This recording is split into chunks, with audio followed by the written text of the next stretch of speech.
Concrete images of our past come from a variety of sources. An elegant old wood house, a soaring totem pole, or even the crumbling remains of a turn-of-the-century gold mining operation. Unfortunately, some of Southeast Alaska's irreplaceable cultural resources are disappearing faster than they should.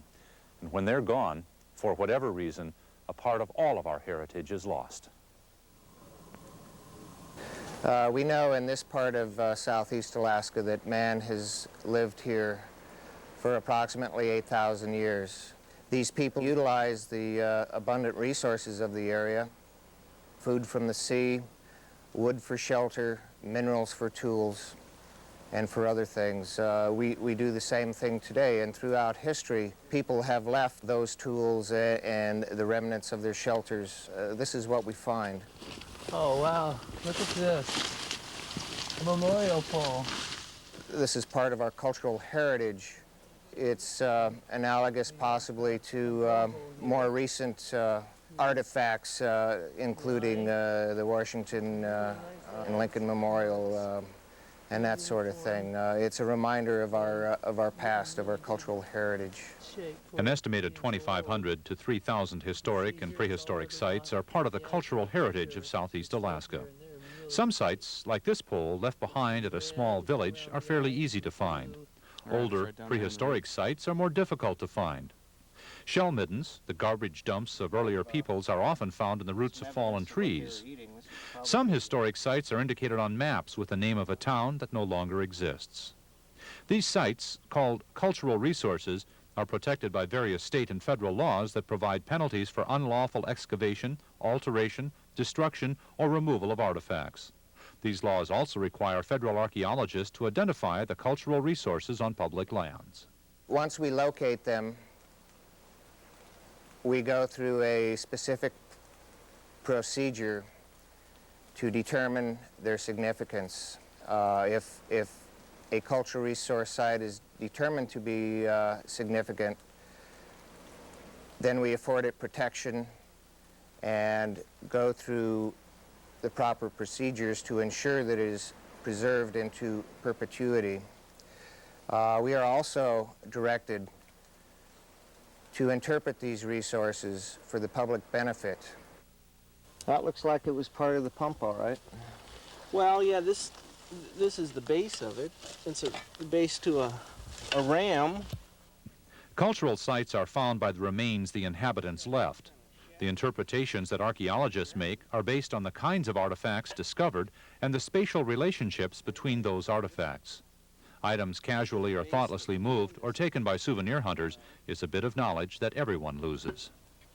Well, let's see if there's Put it right back in the ground where we got it here. How did that... The real value in these sites is the knowledge that we can gain from them, and it's analogous to a big picture puzzle. And if all the pieces are there, we can put the picture together. If some of the pieces are missing, we come out with something less than complete. And every time an artifact, either historic or prehistoric artifact, is removed from the site, it's a piece of that puzzle, and it's a piece of information that we'll never get.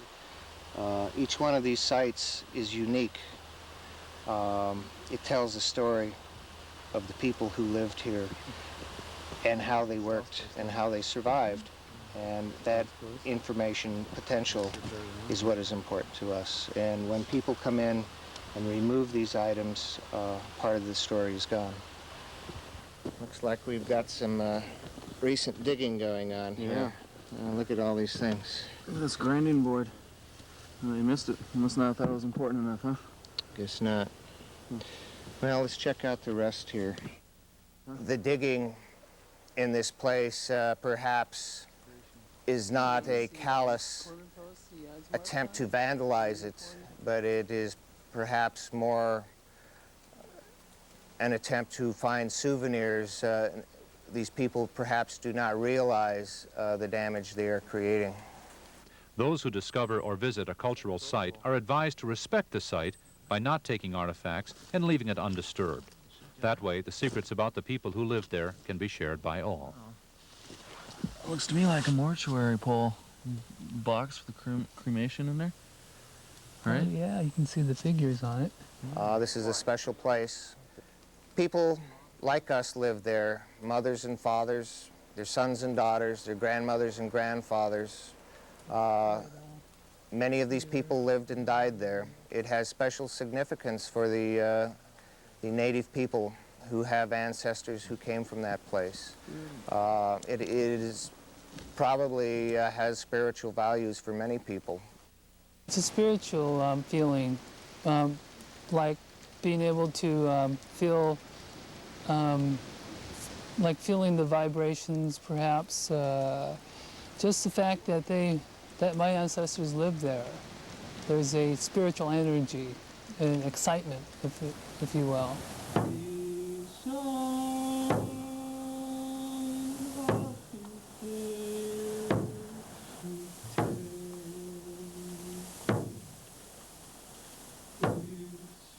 While I was singing that song, there was a feeling of you could feel the energy that there had been people here before, and when I was singing the song, I almost forgot the lyrics because I was so overwhelmed at the time. There was like an energy happening, an energy flow that happens when you sing songs, you know, ancestral songs.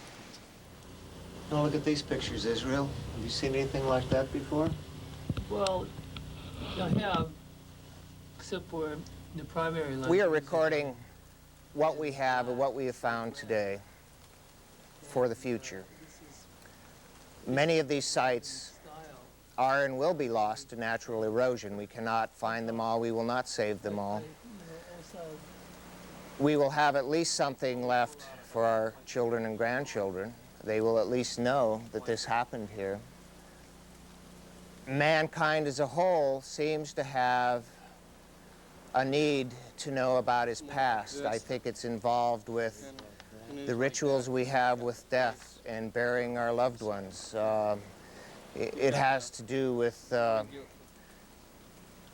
monuments that we have created through time. I don't know why it's important to man, but it seems to be a universal desire to have a link with the past. It's part of our human nature for some reason, and I certainly don't have the answer. I don't know that anyone really knows, but to me, this represents a link with our ancestors, with our cultural past, whoever we are. These visible remains of our past are a constant reminder of the source of our present Southeast culture. Next week on Rain Country, we'll be exploring more of the things that make Southeast such a special place. I'm Scott Foster. Have a good day.